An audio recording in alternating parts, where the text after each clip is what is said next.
Dalam beberapa minggu terakhir, pasokan garam di pasaran sangat langka.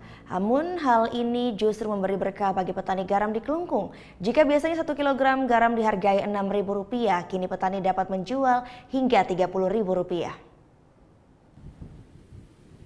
Langkanya pasokan garam di pasaran dalam beberapa minggu terakhir memberi berkah bagi petani garam tradisional yang berada di kawasan Kusamba, Kecamatan Dawan, Kelungkung.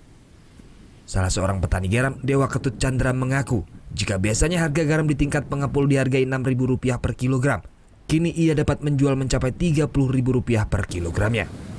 Akan tetapi tingginya permintaan pasar membuat petani garam kewalahan. Cuaca yang tidak menentu menjadi penyebab utamanya minimnya daya produksi. Biasanya jika cuaca cerah dalam sehari petani dapat memproduksi hingga 15 kg. Namun jika mendung, petani hanya dapat memproduksi 10 kg saja. Meski demikian, petani garam merasa bersyukur akan kenaikan ini.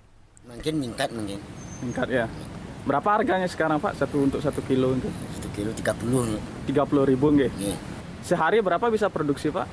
Sehari nggih, namun cerah matahari ini bisa makan 15 kilo nih. 15 kilo. Kalau tidak cerah? Tidak cerah bisa 10 kilo nggih. Hingga saat ini jumlah petani garam di Desa Kusamba, Kecamatan Dawan, Kelungkung terus menurun dan hanya tersisa 17 petani. Sebagian besar telah beralih profesi menjadi kuli bangunan dan nelayan. Tidak pastinya pendapatan menjadi pemicu utama menurunnya jumlah petani garam. Surya Sanjaya melaporkan untuk NET. Thank you. Udah selesai nonton beritanya? Jangan pergi dulu dong. Subscribe dulu dan nonton tayangan lainnya di sini. Subscribe, nonton lagi. Subscribe, nonton lagi.